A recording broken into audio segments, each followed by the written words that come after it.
attempt at a paranormal podcast. I thought I'd answer some burning questions. Going to use Facebook's group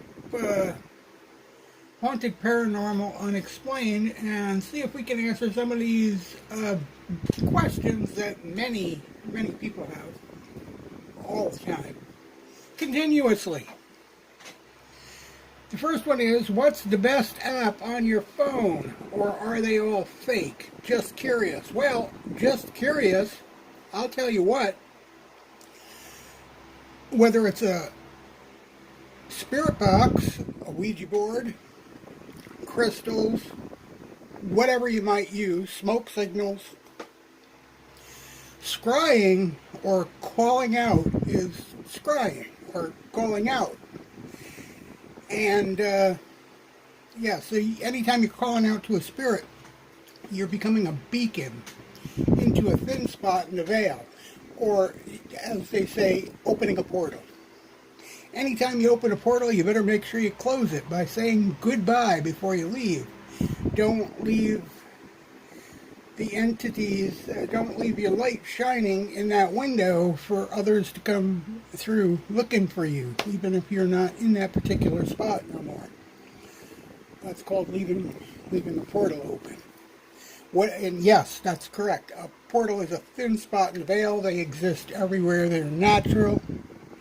It's not something evil or something Satanists create. They exist naturally in the universe. So anyway, are phone apps real? They are absolutely real. Anytime you put on something, whether a spirit can pick words from a dictionary, or they can pick sounds like necrophonics, they can pick phonic pieces and put them together to build words and sentences, that is scrying. That is opening a portal.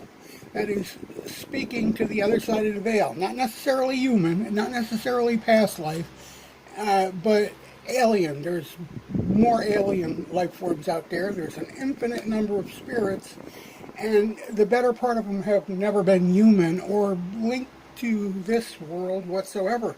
In fact, many of them are far more evolved than us, and they have evolved to a non-planetary state, and they've been watching over us for a long time. Sometimes we refer to them as angels or fairies or sprites, or call them what you want. People have known them forever. Another question that I hear a lot of is the talk about demons and evil. And they're really, in all honesty, guys, demons and evil are a way of describing an archetype of souls. Every soul has a certain number of archetypes. We're not all the same. All souls are different, like all flesh and bone people are different. But evil, or demon, is an archetype of a soul. It's one of the archetypes. We learn how to control it. You learn how to control your archetypes and use them to your advantage for making your world a better place, just discovering your true purpose and going through your journey. So when we learn to control our archetypes and use them all to our advantage, we are said to be stable. In religious terms, if you don't control an archetype and you allow it to take over, sometimes they refer to it as possessed. Okay, something has taken you over. Yes, you've allowed one of your archetypes to take over your personality. So if that archetype happens to be what human would refer to as evil or demonic, then you're possessed by that because you didn't learn how to control it yet. Some lifetime you will, but you haven't yet. Okay, the same goes for a lot of different archetypes. There's a lot of them out there. Angelic, demon. Alright, so does evil exist?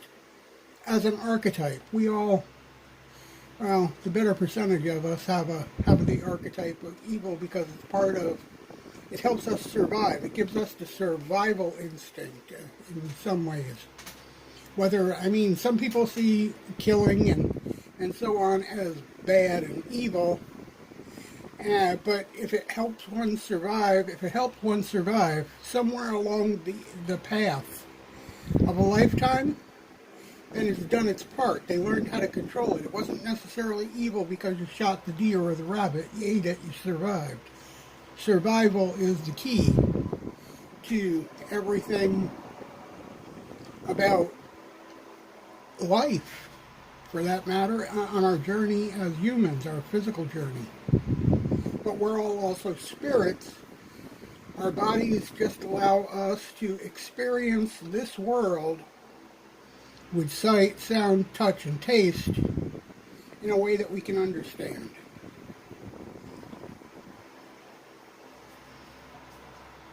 So there's the answer to that.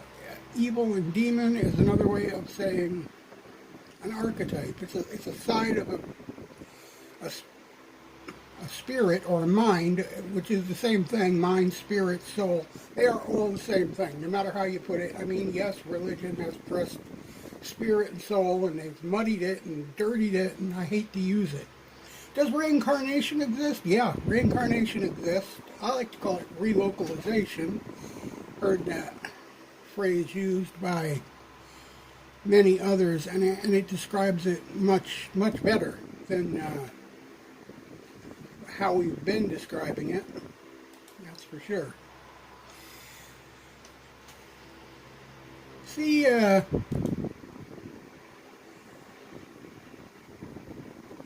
lot of strange questions like that. I had one today here I seen on this forum. Talked about understanding spirits are energy, and energy is shapeless. Well, yes and no. No energy, especially human energy, or human spirit, human mind, that is lived any amount of time is not shapeless, quite obviously. It's shaped by its memories of its lifetimes. So one lifetime I might have been a man who worked at a gas station and had a wife and several children, owned a home, and I'm connected in some way to all those things. In that lifetime, that spirit will look male. Maybe in another lifetime, I lived in another country. I was female, had children, a job, blah blah blah. Then that, and I'll be attached to all the memories with that, and I will look female. Others were children when they died, or teens. They died in the war. They were, as a teenager, drafted into the war, or conscripted into a war, and they died there. They will look like a soldier very young. Babies or children will look like very small. Not every energy is going to look human. There are so many energies just attached to Earth, linked to Earth. I mean, think about the fish and the animals, the insects, the trees, the plants. Everything has a spirit. Everything is energy, and everything has a lifetime and a memory. That is why sometimes when we look out in our vision, we can see nature. We don't necessarily see eyeballs staring at us at our ceiling. We'll see flowers and trees, and sometimes the shadow of the leaves flickering in the wind, and you can see it in your mind's eye, or instinctually, some people will say. That is energy. That is the mind, the spirit, the frequency. That's another thing. Frequency. That is what our spirits are. They are frequencies that use energy. They use electromagnetic energy, just like a radio or a television or cassette tape or anything else. It's a frequency. And we don't necessarily, we tune them. We don't see them. We tune into them. They are not here. They're on the other side of the veil. And we tune into them. We can see them through the veil. And then when we're done, we say goodbye, we tune out, we close that portal. But sometimes when you're sensitive enough, mediums become a beacon. They have to actually close off their sensitivity in order to sleep and eat and drink and live a normal life. They are a beacon, and the entities will come and see them through the veil and always be there chattering and asking questions and trying to share their story all day, all night long. Can't sleep. So yeah. Do spirits visit us in our dreams? Nah. There are a lot of different realms in this world, and one of them is each one of us have our own private dream world. And so in general, you can share a dream with somebody who is living. You can project yourself into each other's dreams with a certain amount of permission, or even not permission. Sometimes your dream will be about your friend, and your friend will be dreaming about you, and you will be living experiences with each other in your personal dream world. But it is a personal dream world. What we see in life is a collective dream and a vision. And yes, that's exactly what life is here. It's a vision. Everybody sees, it takes a little bit of everybody's vision to put this entire world together and build it to what we have today. You know, one guy had this teeny vision, another guy had this teeny vision, another guy decided to put these two together and his vision, and eventually we built what we see all around us. The houses, the trees, the roads, the bridges, the parks, everything. It's every human spirit's vision, or actually more to the point, every spirit that is attached, linked to the earth's vision, including the fish, the birds, and everything else, because, you know, they don't have a lot of sense of self that we know of. They can't speak to us and let us know if they do, but let's put it that way. And let's face it, we don't befriend every insect and every living thing the way we might our pets, our pet cat or our pet dog. We get to know them best. We befriend them, and they don't really speak to us, but we understand their language, so to speak. You know, you still have the empathy between the two work. So, but yeah, life all around us is a collective dream. All right, so everything is literally energy, and even many of the greatest scientists, especially quantum mechanics, have said, as for matter, there is no such thing. Everything is energy, and all the energy out there is spiritual. It's mind. We're all on a frequency, buzzing around. You know how they explained atoms? Well, it's humans getting together, knitting things together. How many humans did it take to have vision to get all the parts just into a PC and a television and a keyboard? There's thousands and thousands of visions all collectively put together just to make those items. How many visions did it take to put up the Empire State Building, and hands and sweat and work and effort and love went into some of the buildings and the architectures that we see from hundreds and thousands of years ago to even current today. It's all a vision. A lot of visions put together by the collective. The entire universe is made up of the same thing. So the atoms that we were taught in school are actually just our souls, our spirits, our minds working together and knitting things together, creating the mouse pad and the mouse and the computer and the car and everything we can see, everything that we use in the world today. Your tables, your chairs, your dishes, everything around you, matter that's solid. Your brain filters your spirit so that it can touch. It it makes your vision solid. But the same things exist when you don't have no human body, except the spirit knows that you can't touch it. You go right through it. There's no solid. It's just a vision. It's just a dream,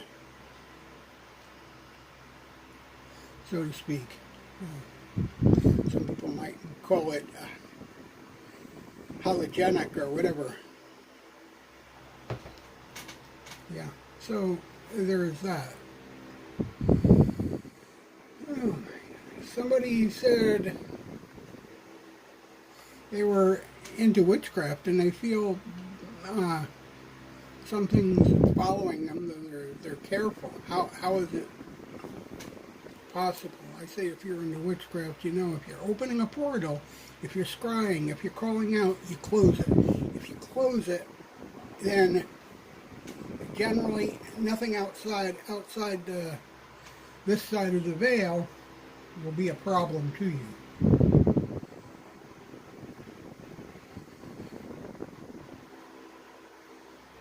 I know it sounds kind of simple, but that's what it boils down to. I mean, yes, religions tried to make more out of it, or various religions. I'm not going to pick on any one particular one, but some people might say, does smudging help? Does sage help and all that? If that stuff makes you calm. See, the spirit world, spirits and mind run on energy.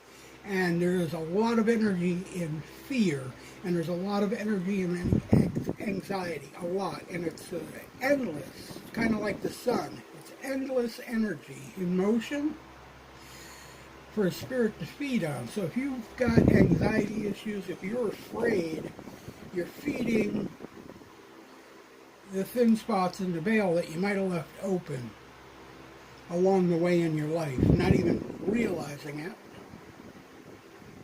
And so if smudging or praying and makes you feel calmer, makes you feel better, then it works. If it does away with your anxiety, if it settles any doubt in your mind, then it definitely works. Does it do anything for the spirit? For the energy that was bothering you? Yeah, it will starve them of a certain amount of energy. They won't be able to take energy from you because you'll be producing far less of it. How do we know there is an afterlife? We can prove there's an afterlife. If you can close your eyes, hold your hand out, and envision a big, juicy, ripe apple in your hand. Alright, then you can envision yourself taking a bite. Can you physically hear the crunch? Can you taste the juices as you bite into it? Do you know how you can do that? Because you've done that in the past, your past life. Everything that you're not living this very second is your past life. So is there such thing as a past life? There's proof of it right there. And if that's not proof enough, go watch a movie with Robin Williams or some other actor that's in it that has passed away. And tell me you're not getting entertained by a ghost. Go listen to some music by somebody from the 40s or 50s who's already passed away. Tell me you're not being entertained by past life experience. In fact, a lot of the residual energy, how do we embed energy into the fabric of this earth, our houses, our cars, and things like that? Recording, like videotapes and VHS and stuff like that, is we record on rust. It's oxide. And Yeah, it's oxide. You take some energy, you run it across the oxide with the vibrations of your voice and stuff. You're recording your voice. You can play it back the same way. Rust. Any rare earth that will collect magnetism and hold a memory of it. Like you can take iron and you can magnetize a nail or a screwdriver by running it by it or something like that. That is a memory. It's a recording of what's happened. It's taking the memory of the magnetism and putting it into the screwdriver. Now, aluminum is not attracted to iron. However, you can still produce an electric charge with aluminum and a magnet, because instead of creating the attracting, two likes will attract, or will a positive and a negative will push away, and two likes will attract. Well, the magnet and the aluminum create the opposite effect. Instead of pulling toward each other, they create the pushing away from each other effect. And we can prove that with the instruments we use to measure electronics. And we do it all the time on the test benches and stuff. Aluminum creates the opposite effect. It would be outward circles created by the magnet pulling together with iron, and inward pushing apart with aluminum and a magnet. So even the non-ferrous metals are magnetic. They're just magnetic in reverse. They are anti-magnetic, but it doesn't mean they're not magnetic. It means they're pulling in the opposite direction. But if you pull them in the opposite direction enough, it's just like a magnet. One side is opposite, one side is alike. And if the opposites get together, they will push each other around in a circle until they meet on the other side and attract. Pretty odd. Aluminum would do the same thing. You take a bunch of aluminum cans and you make a semicircle and put a magnet bar. One side will be pushing away on the aluminum, and the other side will be attracted to the opposite pole, and literally make aluminum magnetic, or create a charge. Even alternating current doesn't move on its own. It doesn't sit like they taught us in school. It doesn't flow through those wires outside or through your lamp cord. They actually have to have the electric just sits there, because it's alternating. It's just in there oscillating at 60 hertz per minute. It just sits in the wire and oscillates.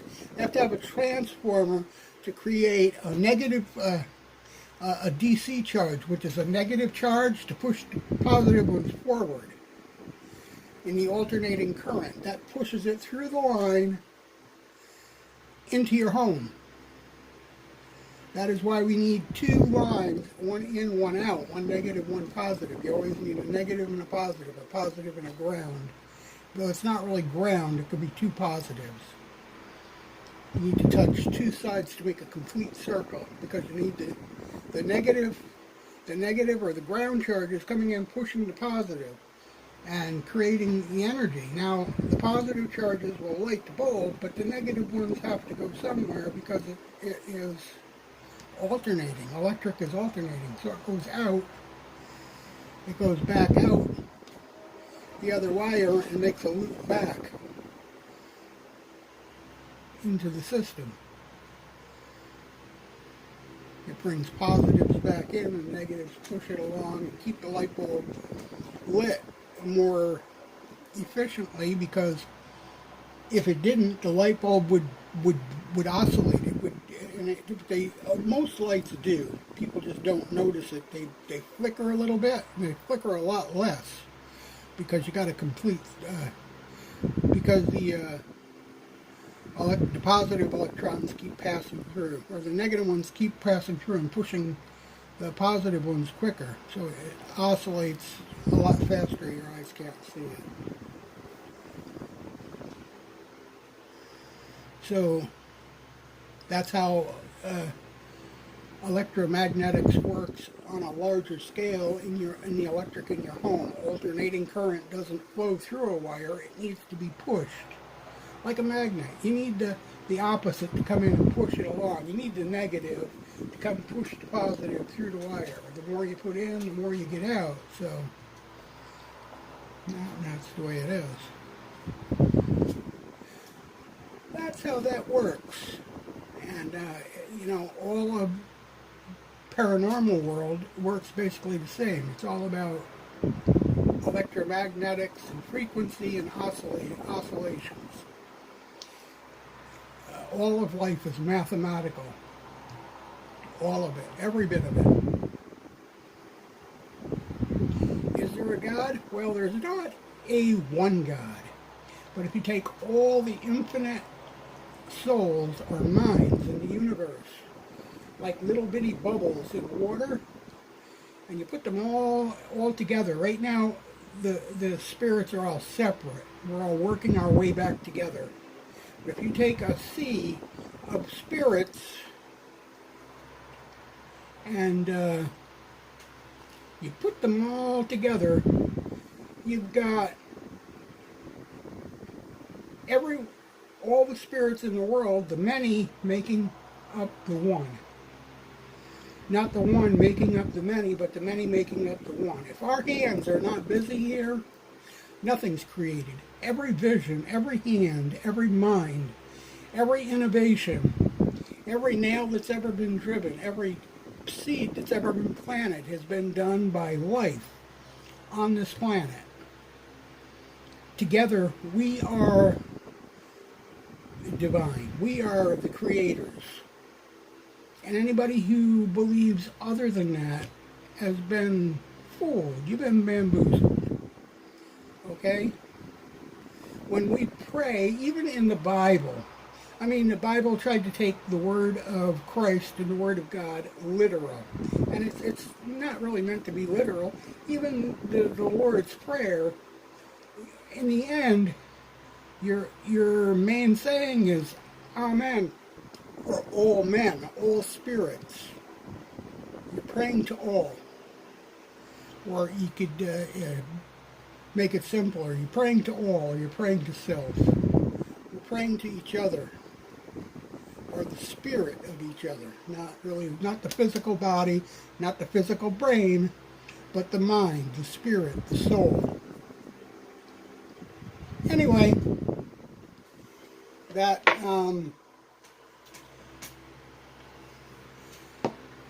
a pretty good explanation for that. I know there are a lot of questions out there, and I barely scratched the surface here today. Barely. And a lot of people will tell you this is wrong because there's a lot of lore out there, and not all lore is factual. But the paranormal today can be proven by science, and in fact it is, especially the tuning part. We tune spirits.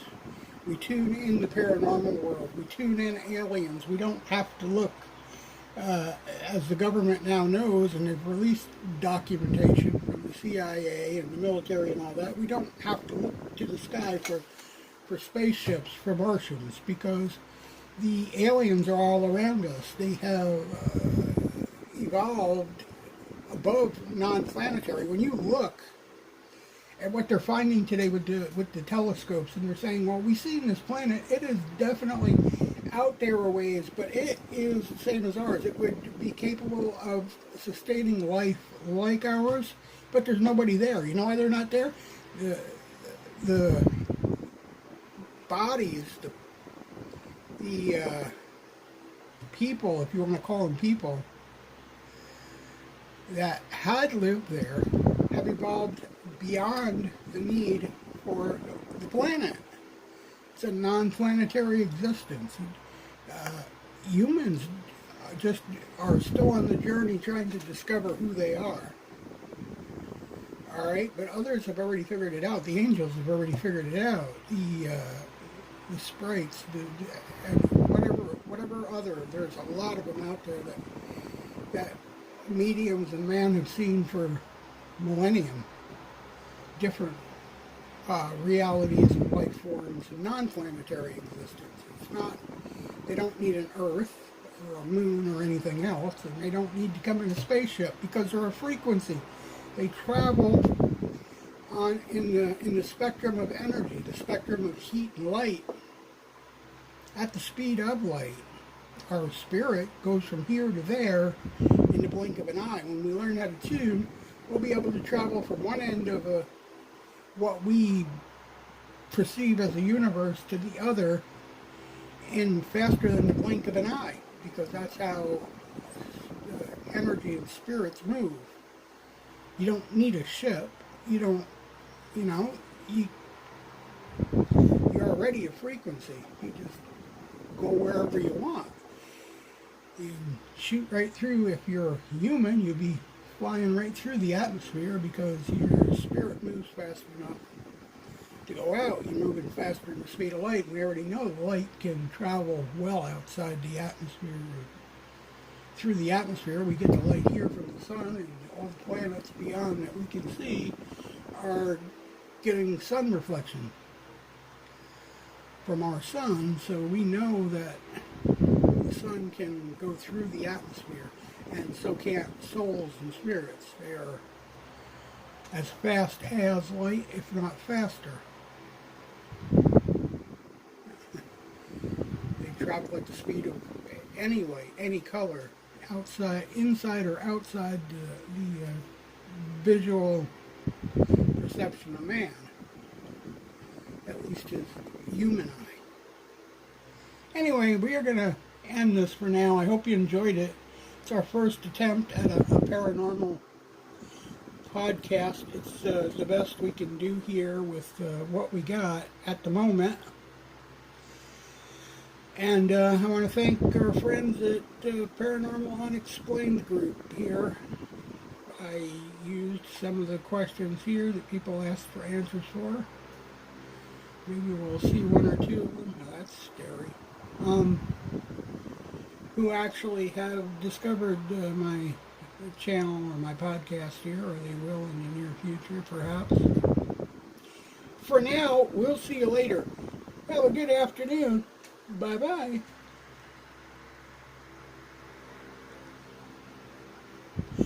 Don't forget to like and subscribe.